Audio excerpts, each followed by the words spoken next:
Chef ਸਾਹਿਬ 2990 ਵਾਲੀ mutton ਕੜਾਈ ਤੋਂ ਇਲਾਵਾ ਤੁਹਾਡੇ ਕੋਲ ਕੀ ਹੁੰਦਾ ਹੈ? 2990 ਵਾਲੀ ਮਟਨ ਕੜਾਈ ਦੇ ਉੱਤੇ ਆਫਰ ਚੱਲਦੀ ਪਈ। ਵੈਸੇ ਸਾਡੀ ਕੜਾਈ ਦਾ ਰੇਟ 4500 ਰੁਪਏ ਹੈ। ਉਸ ਤੋਂ ਇਲਾਵਾ ਸਾਡੇ ਕੋਲ ਇਹ ਜਨਾਬ ਹੁੰਦਾ ਜੇ ਦੇਸੀ ਮੁਰਗਾ। ਦੇਸੀ ਮੁਰਗਾ ਬੜਾ ਬਿਹਤਰੀਨ ਸ਼ੋਰਬੇ ਵਾਲਾ ਜਿਹੜਾ ਕਿ ਬੜਾ ਪਸੰਦ ਕੀਤਾ ਜਾਂਦਾ ਹੈ ਔਰ ਦੇਸੀ ਘਿਓ ਦੇ ਵਿੱਚ ਤਿਆਰ ਕੀਤਾ ਹੋਇਆ ਦੇਸੀ ਮੁਰਗਾ ਹੁੰਦਾ ਜੇ। ਉਸ ਤੋਂ ਬਾਅਦ ਜਿਹੜਾ ਕਿ ਨਾ ਸਾਡੇ ਕੋਲ ਇਹ ਹੁੰਦਾ ਜੇ ਕਾਲੀ ਮਿਰਚ ਵਾਲਾ ਮਟਨ। ਕਾਲੀ ਮਿਰਚ ਵਾਲਾ ਮਟਨ ਜਿਹੜਾ ਵੇ ਉਹ ਬੜਾ ਬਿਹਤਰੀਨ ਜਨਾਬ ਪੁੱਠ ਦਾ ਗੋਸ਼ਤ ਹੁੰਦਾ ਜੇ ਤੇ ਗਰਦਨ ਦਾ ਗੋਸ਼ਤ ਹੁੰਦਾ ਜੇ। ਤਾਕਤ ਦੇ ਖਜ਼ਾਨੇ ਜੇ ਕਾਲੀ ਮਿਰਚ ਵਾਲਾ ਮਟਨ ਜਿਹੜਾ ਵੇ।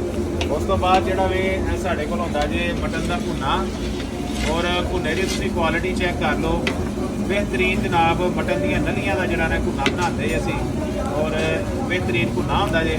ਉਸ ਤੋਂ ਬਾਅਦ ਇੱਧਰ ਆ ਜਾਓ ਤੇ ਇੱਧਰ ਸਾਡੇ ਕੋਲ ਜਿਹੜਾ ਛੋਟੇ ਪਾਏ ਹੁੰਦੇ ਜੇ ਔਰ ਛੋਟੇ ਪਾਇਆਂ ਦਾ ਤੁਸੀਂ ਵੇਖੋ ਕੈਸਾ ਵੱਡਾ ਵੱਡਾ ਪਾਇਆ ਹੁੰਦਾ ਹੈ और कैसा बेहतरीन ग्रेवी का कलर है।